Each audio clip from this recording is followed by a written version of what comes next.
alone, like on the Friday he did it, I'd be worried about him. And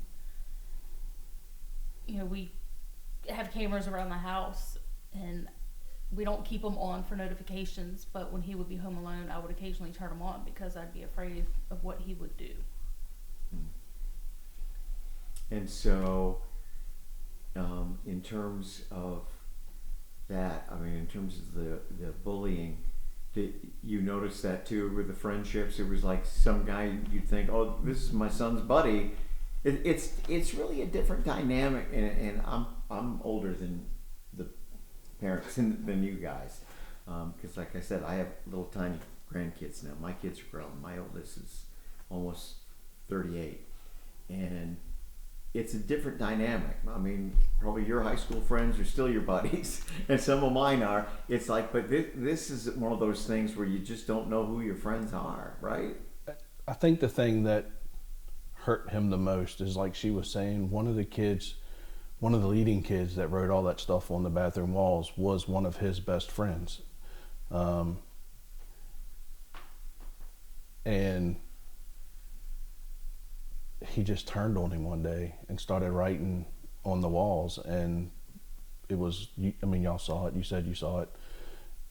The stuff that he wrote was unthinkable, and when one kid writes it, all the other kids want to, I think they take what's the easiest route, and when you're picking on somebody or you can believe it, then that's what they do, and they believed it and picked on him. And I think that's really what drove him over the edge, was that best friend turning on him. And we tried to talk to John about it, and all of us, we all tried to talk to John about it and explain to him that hey, look, we're going to do whatever we can to help you. We were getting him help. He'd been in therapy for years, to talk about things. He was doing well with that. He was taking medicine, which he was, we stayed on him every night, watched him take it to make sure that he took it. I truly believe that it was that one friend that was his best friend. I think he didn't accept it from the others, but it had been going on for so long from the others, it just was one of those things for him. But when that best friend of his turned on him, I think that was it. You tell me about that. And I mean, this was a kid that he was close to, and was close for a long time. Since he's been in Amelia. Wow. Yeah. And so something happened to where this kid turned on him. Yeah, we have no idea. He was away from school for a while, and then when he came back, John couldn't wait for him to come back. He was so worried about him. And when he came back, John was like, I don't know what's wrong with him. He's being mean to me. And he's saying this about me. And I'm like, well, have you tried to talk to him? Yeah, but he won't talk to me. And it just kept getting worse. Wow. So, moving forward, there's a big, there is a big meeting tonight with the school, and like I mentioned before, we were taping.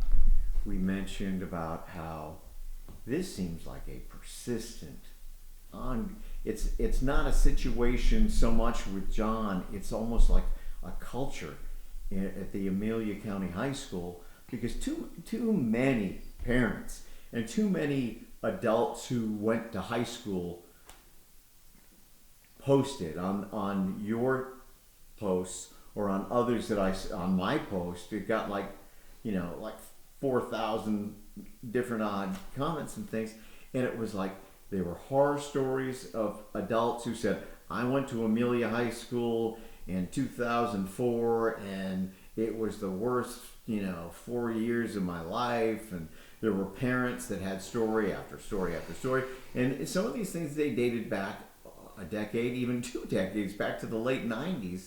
And it's like, it seems like there's a culture problem within the school division. And I know you want to talk to lawmakers and change some laws, but what needs to be done to change the culture at this high school?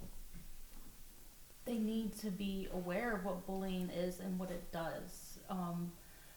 We received homemade cards from some of his classmates, and numerous of the card said, "I'm sorry for what he had to go through. I saw what he went through." But they don't know how to report it. They don't know. There's no education on it, except for at the beginning of the year, maybe something in the auditorium. Teachers don't get trained to what to Yeah. look for. They don't know how to report things, how to handle things.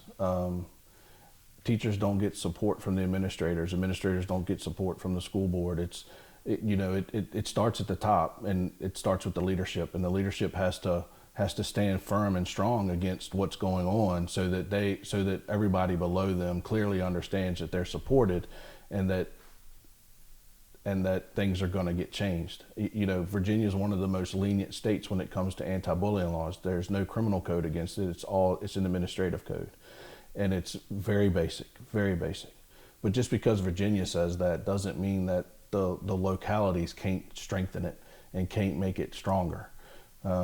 So that's what we want to start with, and we want to advocate for, is the locality making it stronger. We'll get to the state eventually. They don't even come back into legislation until the fall. So Right. We'll get there eventually. But right now we need to focus on the locality, strengthening those laws. And it's got to start at home. Parents have to teach their kids right from wrong, and how to treat people the way they want to be treated, and how to be nice. And if we can send that message of it starts at home.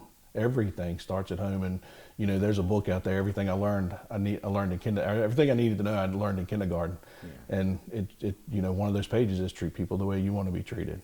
And that's we need to stick to that. And so that's your, because I would guess that gives you some level of comfort going forward, that you're going to be able to advocate for this, and you want to make sure that this doesn't happen to somebody else. I mean, to go through the hell that you've been through. I mean, does that bring you some kind of peace or comfort out of this? Absolutely. I believe that John was our son for a reason, and he was taken from us for a reason. He may have went through hell here on earth, but we, his four parents, are going to make sure that his legacy is the anti-bullying, that no kid should have to go through this. And it makes me a proud mom that his legacy is going to live on. I'm sad at what he did, and I wish I could have him back. But his legacy is going to be the anti-bullying, and it's going to be big, and we want it to be big in his honor. Okay, I think we're done. We're going to push for John's Law. Good. That's what we want to call it. Yeah. Good. So. All right. We're going to stay